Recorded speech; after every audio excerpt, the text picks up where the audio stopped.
Alrighty, Triton. Hope you're doing well, buddy. Just wanted to get this video over to you. Just comparing your mechanics to Mike Trout's mechanics, who's a hitter on the Los Angeles Angels. Probably one of the greatest players ever that's played the game. But just wanted to compare both of y'all's swings real quick, just to kind of talk about them, talk about the differences, and just kind of go over kind of what our game plan is for the next few lessons, and talk about what we're gonna do going forward to help you out with hitting. So I want to play both of y'all's together, and then we'll go from there. So, a couple things to talk about with both you and Mike Trout's mechanics. So, very first thing, I want you to take a look at Mike Trout's base, right, compared to your base.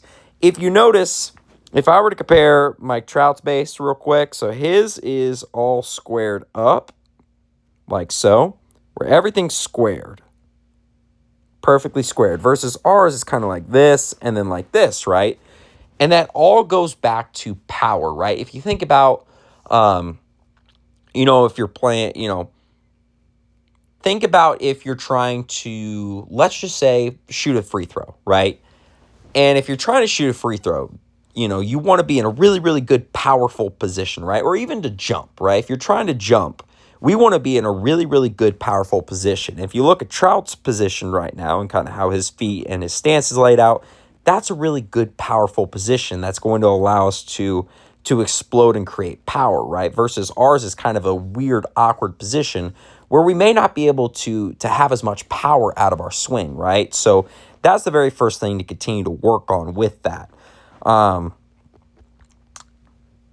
Additionally, in regards to our bottom half, I'll start with the bottom half first. You do a really good job with your back foot here. I really, really like how active you keep this back foot. Obviously, just kind of comparing yours to Mike Trout's real quick. Y'all do a really, really great job of using this back foot. But if you notice, take a look at Mike Trout's front foot and your front foot.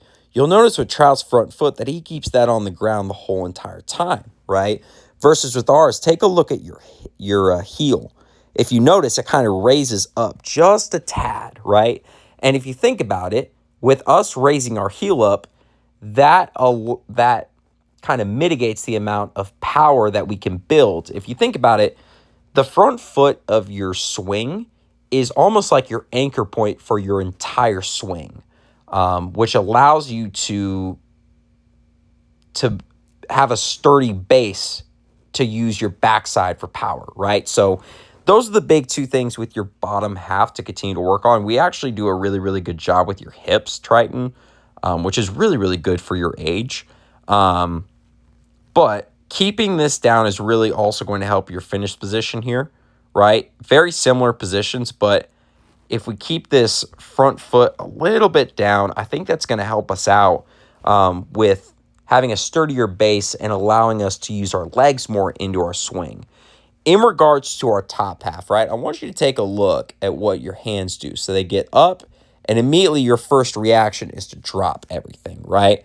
So when we drop, there's two things that happen. Either the first one is we come up and we uppercut the baseball, or what we do is we uppercut it and it goes down, or we come under it and it goes up, right? So take a look at what Trout does, right, with his.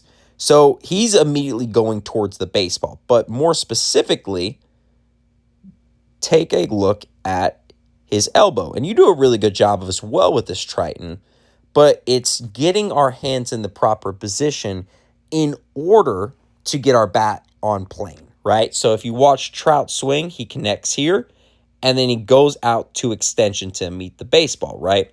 Versus if we see with ours, immediately what you notice is we get here and we drop down, and then we're trying to get back on plane, right? Which either causes us, as you can see right here, to uppercut the baseball, or, as we talked about, to go underneath the baseball, right? So those are one or two things that can happen. And the big things that will help with that Triton is starting with our hands actually up a little bit higher, right? Instead of getting here, right, if we start with our hands a little bit higher, it's going to keep us from immediately dropping, because then if we drop, we're going to be able to feel it better. And that's going to help us to better work on keeping our hands through to the baseball, just like how Trout does, keeping our elbow connected, and like you do, using our shoulder to work through the baseball, right? Because you do a really, really good job with your hips and your shoulders, Triton, of keeping everything in the right center field, which is exactly what we want to do. But the small things in between here and there, like, for example, what we talked about with our front foot and with our hands dropping, are just some things that we could continue to work on to where it's going to help us in the long run of becoming a better hitter. So those are just a couple things that, I notice in your swing that we'll continue to work on. But I wanted to get this video out there just so you had this, so you could see your swing, and just kind of see what the next steps are. But otherwise, great stuff. And we'll see you next time.